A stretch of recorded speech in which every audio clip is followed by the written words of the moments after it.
महाराष्ट्रात विधानसभा निवडणुका घोषित झाल्यानंतर जशी जागा वाटपाची चर्चा होती, तशीच आणखी एक विषय चर्चा होती, ती म्हणजे मनोज जरांगे पाटील नेमके काय करणार? उमेदवार उभे करणार की उमेदवार पाडण्याची भूमिका घेणार? हा प्रश्न चर्चेत होता. जरांगे पाटलांनी 20 ऑक्टोबरला बैठक घेऊन ही भूमिका घोषित करण्यात असल्याचे सांगितलं होतं. त्यामुळे आंतरवाली सराटीमध्ये होणाऱ्या बैठकीकडे सगळ्यांचे लक्ष लागलेलं होतं. आता मनोज जरांगे पाटील यांनी आपली भूमिका जाहीर करीत काही ठिकाणी लढणार आणि काही ठिकाणी पाडणार असं सांगितलं आहे. जिथे निवडून येतील तिथं अपक्ष उमेदवार उभा करावा. ज्या ठिकाणी निवडून येणार नाहीत तिथे जो आपल्याला आपल्या मागण्या पूर्ण करण्याबाबत बॉन्डवर लिहून देईल त्याला निवडून द्यायचं, अन्यथा सर्व पाडायचे. एससी आणि एसटीच्या जागांवर उमेदवार द्यायचे नाही असे जरांगे पाटील यांनी म्हणले आहे. पण त्यांची भूमिका नक्की काय आहे? काय आहे या भूमिकेतून त्यांनी काय डाव आखला आहे आणि याचे राजकीय परिणाम कसे होऊ शकतात याबाबत या व्हिडिओमधून आपण जाणून घेऊया. नमस्कार, मी संदीप रोडे आणि तुम्ही बघत आहात स्मार्ट मराठी. सगळ्यात आधी बघूया जरांगे पाटील नेमकं काय म्हणाले. मराठ्यांचं हैदराबाद गॅजेटमध्ये नाव असताना आरक्षण दिलं नाही, दुसऱ्या जातींना मात्र देण्यात आलं.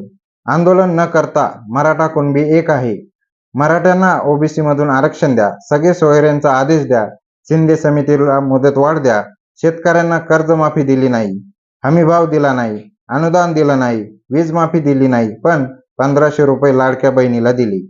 15 ओबीसी जातींना मात्र आरक्षण दिलं, तेही आंदोलन न करता. मुस्लिमांना आरक्षण दिलं नाही. आता येड्यात निघायचं नाही. देशात इतिहास घडायला पाहिजे. 100% मतदान झालं पाहिजे. आपल्याला संपवणाऱ्याला संपवायचं आहे. काही करून मराठ्यांना संपणाऱ्याला संपवायचं आहे. कुणाच्याही पैशाच्या बळी पडायचं नाही. तुमचं मन विकू देऊ नका. मराठा ताठ मानेने जगला पाहिजे. निवडणुकीच्या राजकारणात मान खाली होऊ दिली नाही. एकदा जर समाजाची प्रतिष्ठा गेली तर हजारो निवडणुका आल्या तरीही भरून निघणार नाही.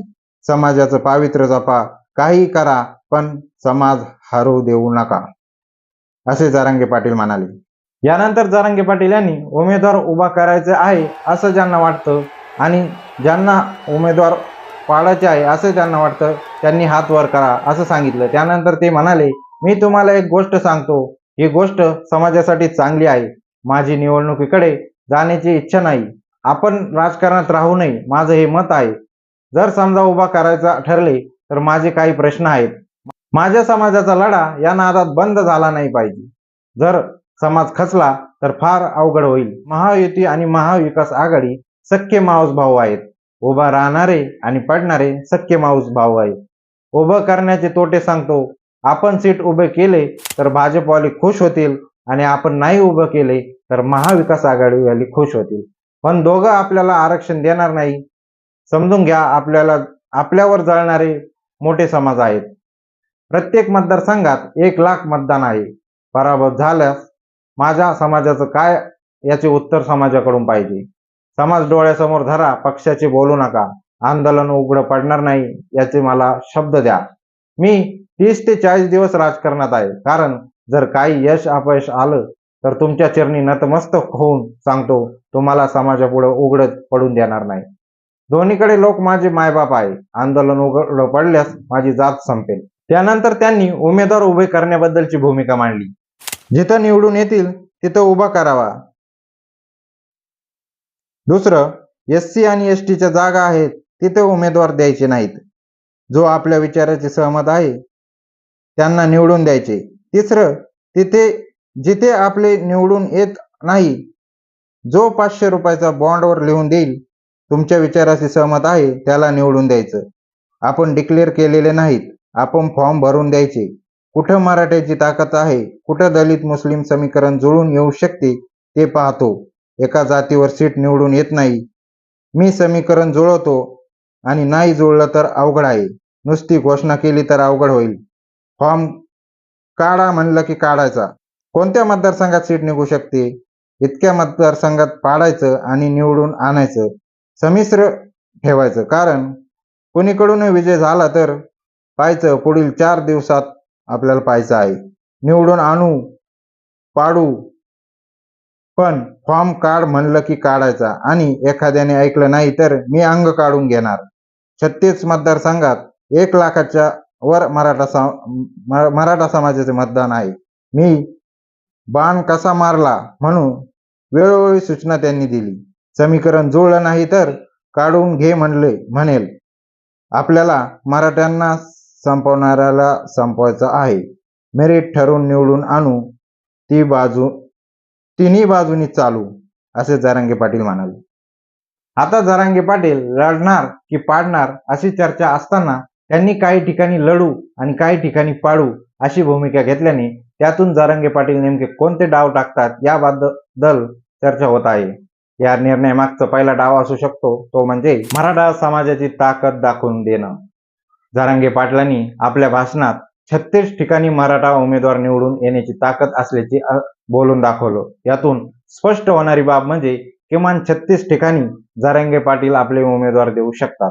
मराठवाड्यात 32 मतदारसंघात जरांगे फॅक्टरमुळे महाविकास आघाडीला आणि 4 मतदारसंघात शिंदेच्या संदीपान भुमरे यांना लीड मिळालं होतं.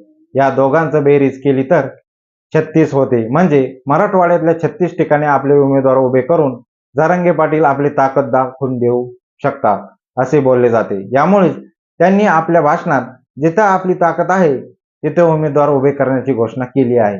यासाठी प्रत्येक जिल्ह्यातून जरांगे पाटलांनी फीडबॅक मागितला आहे. यावर ज्या ठिकाणी प्रबळ उमेदवार जरांगे पाटील यांना दिसतील त्या ठिकाणी ते उमेदवार देऊ शकतात. त्यांच्या प्रचाराला जातील आणि त्याच्या मागे मराठा समाजाची ताकद लावतील. थोडक्यात जरांगे पाटील 36 पेक्षा जास्त ठिकाणी उमेदवारी देऊन आपल्या समाजाची स्वतंत्र ताकद दाखवू शकतात. काही ठिकाणी लढू, काही ठिकाणी पाडू अशी भूमिका घेऊन जरांगे पाटील दुसरा डाव साधू शकतात, ती म्हणजे महाविकास आघाडीचे हस्तक नसल्याचे दाखवून देणे. जरांगे पाटील यांनी आंदोलनाला सुरुवात केल्यापासून त्यांच्या आंदोलनामागे शरद पवार आहेत, महाविकास आघाडी आहे असे आरोप अनेकदा झाले. हे नेहमीच महाविकास आघाडीला पूरक भूमिका घेतात असा आरोप जरांगे पाटील यांच्यावर झाला. आता मात्र जरांगे पाटील यांनी मराठा समाजाला प्राधान्य देत आपण महाविकास आघाडीचे हस्तक नाही असा थेट संदेश देण्याचा प्रयत्न केला. त्यांनी कोणालाही एकाला पाठिंबा देण्यास सांगितले नाही. जो आपल्या विचारांचा आहे, मराठा आरक्षणासाठी लढा देऊ शकतो अशाच उमेदवाराच्या मागे उभे राहा अशी सूचना जरांगे पाटील यांनी केल्या आहेत. तसेच महाविकास आघाडी आणि महायुती एकमेकाचे सख्खे मावस भाऊ आहेत. आपण उमेदवार उभे करायचे ठरवले तर भाजप खुश होईल आणि उमेदवार पाडण्याचे ठरवले तर महाविकास आघाडी खुश होईल. मराठा समाजाचे उमेदवार निवडून येऊ शकते, केवळ त्याच जागेवर उमेदवार द्यायचा, इतर ठिकाणी आपल्या विचाराचा उमेदवार निवडून आणायचा, मराठ्यांची ताकद दाखवून द्यायची, अशा प्रकारे समतोल भूमिका जरांगे पाटील यांनी घेतली आहे. त्यांनी कोणत्याही एका पक्षाच्या आघाडीची किंवा युतीची थेट बाजू घेण्याचं टाळलं. महाविकास आघाडी आणि महायुतीच्या सगळ्या याद्या अजून समोर आल्या नाही. आपलं ठरलं तर दोघांचाही कार्यक्रम करायचा असे जरांगे पाटील यांनी म्हटले. यातून त्यांनी कुठेतरी आपण महाविकास आघाडीशी थेट संबंधित नाही, मराठा समाजाच्या हितासाठी आपण लढतो हे दाखवून देण्याचा प्रयत्न केल्याची चर्चा होत आहे. जरांगे पाटील काही ठिकाणी लढण्याची आणि काही ठिकाणी पाडण्याची भूमिका घेऊन तिसरा डाव साधू शकतात, तो म्हणजे दलित आणि मुस्लिम समीकरण जुळवणं. जरांगे पाटील यांनी आपला निर्णय जाहीर करताना एकाच जातीवर सीट निवडून येऊ शकत नाही असं म्हटलं. त्यामुळे आपण दलित आणि मुस्लिम समीकरणे जुळत असल्याचे त्यांनी सांगितले. त्यामुळे फक्त मराठा समाजावर अवलंबून राहिलो तर आपल्या उमेदवारांना यश मिळणार नाही याची जाणीव जरांगे पाटील यांना असल्याचे दिसून येते.